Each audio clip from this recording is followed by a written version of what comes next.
It's literally the year of the degenerate. The more of a loser that you are, the more drugs that you're doing, the more pathetic that you are, the more that you crash out, the more followers you seem to get. Perhaps it started with Z's. Perhaps it started there. Coach Greg, in today's video, Noel Diesel says the fitness industry is becoming toxic. I don't think it's becoming toxic, it is toxic. It's gotten ridiculous. There is an overwhelming wave of toxic behavior that is taking over the fitness industry. A place that once promoted health. Honestly, it's never been about health, it's been about aesthetics. Aesthetics masks as being about health.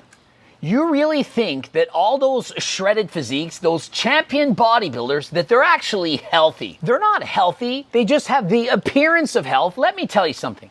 Just because you're at single-digit body fat, it doesn't mean that you're healthy. It doesn't mean you're healthier than somebody who's at 15%. But what I do know is it's healthier to be lean than it is to be fat. And so that's one thing that makes sense. Guys, you should be lean, you shouldn't be morbidly obese, but everything else, using steroids, abusing recreational substances, and lately gambling, well, it's not good for you. It's actually horrible. Over the last year, there's been a rise in fitness creators integrating gambling into their fitness content, specifically online casinos and sports betting. As of 2026, 27% of Americans have an active online sportsbook account, which honestly doesn't sound like a lot until you realize that it's 94 million people. What is Noel talking about? 27%, 1 in 4, a quarter of people are betting online, gambling almost every single day or at least every weekend, and they don't realize how much money they're actually losing. And so, how is this good? You're involved in the fitness industry and you're promoting gambling, which is bad. Does anyone think that gambling is somehow a good thing, that people should start doing more of it? And so you're wondering, well, why would they use young men to promote gambling? Who do you think's gambling? It's young men. And so if you go to the gym, if you have a job, if you don't have a job, if you care about how you look, if you care about getting a girl, if you literally watch YouTube, social media, Instagram, of course you're potentially interested in gambling. And the more people who do this, the togies of the world, the more likely you're going to become an addicted gambler. Over 50% of men in America between the ages of 18 and 49 are actively betting online. I mean, that number is startling. It's over half, over 50% of young men gamble. Like, that seems ridiculous. That's a greater percentage of people that are out getting drunk, that are using recreational drugs. And so it's perhaps the most popular negative vice that people have. Many of you think, it's not a big deal. You just gamble. You just bet. Do you know how many people get addicted? And so, for example, it's not a big deal. You just get drunk on the weekends. You know how many people are addicted to alcohol that can't stop? The lives that are ruined, families. The same exact thing is happening in gambling. You just don't know about it. 10% of men aged 18 to 30 showed signs of gambling problems. 10% of men. Now, Noel, he downplays things. That might not seem like a lot. It's only 10%. 10% of hundreds of millions is tens of millions. And so tens of millions of people have a problem with gambling. And you think it's not a big deal. And so we promote it. Fitness influencers, they promote it. And why do you think so? Because they're throwing so much money at them that they can't say no. And so, for example, you'll say, Coach Greg, you're a snake oil salesman. Really? Just because you don't believe that said supplement actually works when it actually does, it doesn't mean that I'm somehow a bad person. But imagine I promoted gambling.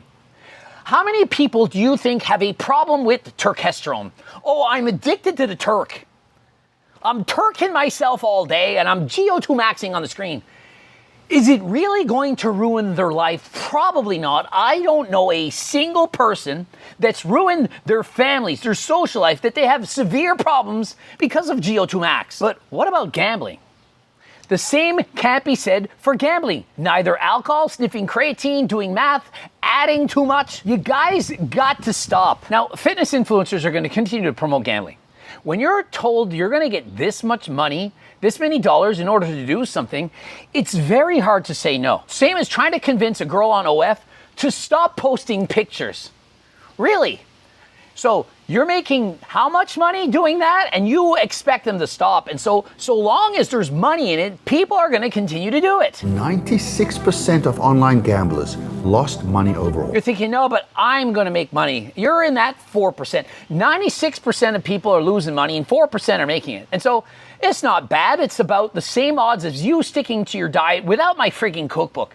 95% of diets fail. And so why don't you try something that can actually work? For example, my cookbook, the GO2 Max, the Seco bars, or heavens forbid a GLP. Oh my goodness, the world is against Ozempic, tirzepatide. So why are they against it?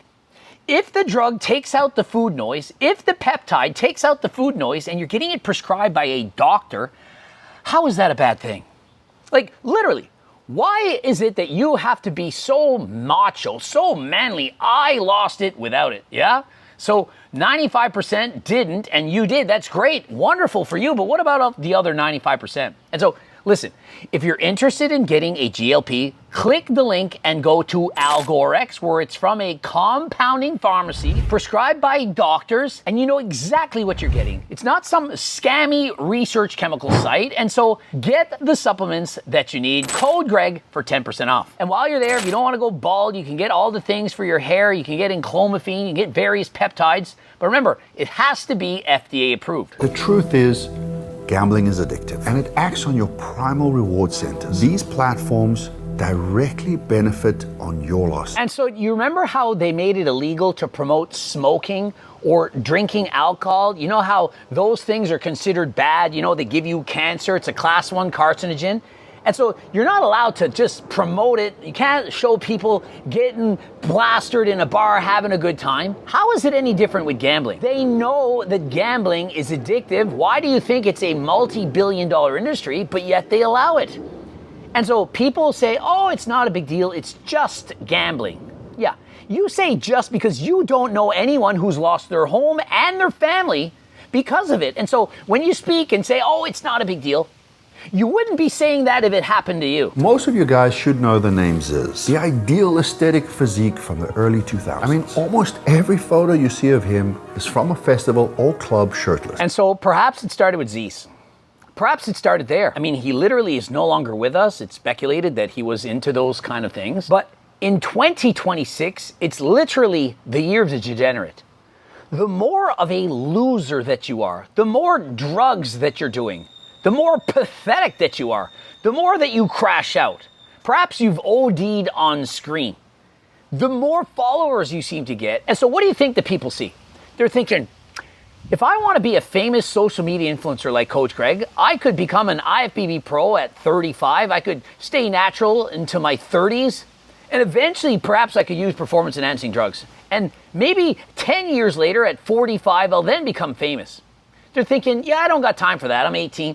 I'm just going to do a bunch of drugs, get messed up, go on Twitch or Kick or whatever, and garner an audience for being a pathetic loser piece of shit. And so that's what people are doing. And you all eat it up. You're here for the car wreck. And so when you see these losers doing these things, you sit and you watch and you think, yeah, that's cool. It's cool because that guy, he has a lot of money and he gets a lot of girls. And so you're young and you're thinking, well, I haven't gotten laid yet. I'm still a virgin. And so maybe if I do more recreational drugs than last time and get 100,000 followers, maybe some fat piece of shit woman will like me too. And so that is the problem. Losers get other losers. Loser chicks are getting loser men. And the cycle continues. And the young people, they don't know that this is actually pathetic. And he's surrounded by people and substances that is typically part of that scene. Now, of course, let me premise, Ziz was not promoting drugs. True, Ziz was not promoting drugs, but he wasn't not promoting it either. Like, just by being in the festival, dancing with the shirt off, having a good time, doing the things, it indirectly promotes it. And to the same extent, Sam Sulek doesn't promote performance-enhancing drugs. Neither does C-Bum. Neither does Daddy Noel and neither does Coach Greg, but indirectly we kind of do. Because I'm on HRT and I used steroids for 10 years and a lot of people say, well, if you hadn't have done that, you wouldn't be where you are right now. Noel is not natural. And so people are saying, yeah, but if you hadn't abused it, you wouldn't be where you are. And so I can understand how people are going to say, yeah, but you are the same. Well, at least we speak of both sides. When I make videos, I say, this is the good, bad, and the ugly. I say, yeah, I use steroids. Yes, they actually work. Yes, they help you to build muscle, but these are the bad things. When people make videos about gambling, about recreational substances, do they promote all of the bad? I don't see anyone, for example, Togi, talking about all the thousands of lives that are ruined because of his videos. He donates some money to the guy down the street who's doing bad. Hey, here's a free car. Here's 10K. Here's 100K. And so they show the world, hey, I'm just a cool, nice guy helping people out. But what they don't show, for every 10 guys that he gave $10,000 to, there's 1,000 who lost that and or more. And so, yeah, he's given perhaps half, or I don't even know, all of his money back. But what about the negative toll on society? No matter how much good that Togi does, there's 100 times worse as a result of it. And that you do not see. Then came John Skywalker. Same thing, great physique, linked to the party lifestyle. But he took it a little bit more further, and he was more open about it. And so he's talking about John Skywalker, who we've all seen what he's happened. He's almost died. We've seen what he's been peeing out. I've literally done videos on this. And so John Skywalker, he promoted that lifestyle, and it took 5, perhaps 10 years later to see the result of it, the aftermath, if you will. And so I make videos to show you what can happen. Everything looks good when you're young. Clav is having a great time.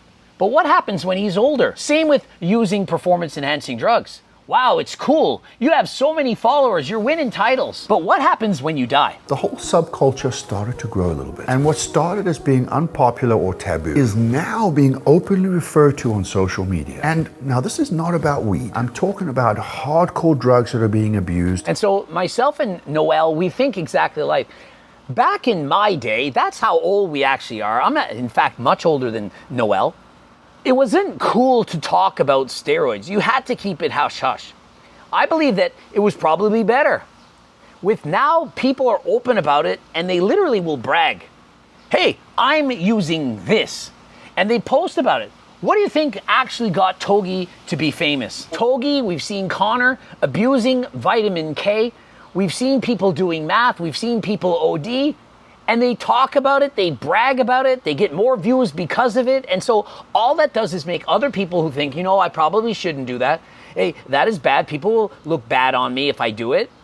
To actually think the opposite. You know what? I was tempted to not do it, but may as well do it and talk about it and get more views. The problem that I have is that it's making its way into fitness content. And there is so much content that's coming out about this. It's infiltrating an industry that's supposed to be positive. And so fitness, it was supposed to be about, I don't know, fitness. And instead of that, it's about being a degenerate. 2026, the year degenerate. The more degenerate type things that you do, the more views that you get. And that I see as a problem. And the drugs and the successful lifestyle that is associated with it is all fabricated to take your attention because it's so extreme. Now, and so when you see Togi gambling, you're losing $1 million. But then the next day, winning $1 million, winning and giving money, charity, and looking cool, taking private jets, you're thinking, wow, that's an amazing lifestyle. I want part of that. If I start gambling, perhaps I could do the same. Or with abusing recreational substances, we see that, we see the success that they're making, and others will copy and do the same. I've spoken to some of these creators, and they genuinely don't care because there is so much money, and that's what makes it so easy for them to do it. And so if you're thinking, yeah, I wouldn't accept that money, I would say no. Have you been offered it? I don't think so. And so just because you think that you have better morals, your morals will only be tested once you're in that exact situation. And so when I see these young people take that money, I'm thinking, would I have done the same? And so it's very difficult for me to say, oh, you know, I'm better than you. I wouldn't have done that. It's easy for me to turn down the gambling sponsorships because I'm a multimillionaire. But if I were 20 years old and offered the same money, I probably would have done it. And so at least I'm being honest. And so when you see these people promoting this, understand, they're given so much money to do so that why wouldn't they? They don't actually care. For example, let's look at Larry Wheels. Do you think Larry Wheels cares about anything? And so when Larry's promoting gambling, this is the same guy that slaps the shit out of Dean because he's a 5'6" manlet, but he doesn't do anything to rampage when Rampage wants to rampage his wife. Attention is currency. Look after yourself and be careful what content you consume, because that same content can consume you. Exactly. If you watch every single one of Togi's videos, of Larry's videos, of all these guys' videos, you're going to become more like that. You are like your 5 closest friends, and in the world of YouTube and Instagram, you're more like who you follow. If you continue to follow degeneracy, you're more likely to be a degenerate. If you follow people with positive messages, morals, perhaps a guy like Will Tennyson, you're going to become a better human being on your own. And so please watch the proper channels, watch less of the bad stuff, and realize they in fact are influencing you, even if you think that they are not. Subscribe, click the bell button, comment to boost the algo for Algo RX. Of course, you know what Algo RX is, code Greg for 10% off. Watch one of those 2 bloops. Don't forget, if you want to get sponsored, or if you want to get coached, or if you want to sell supplements of HCLT supplements into your store and or gym, click the link right now, and until next time, I am out.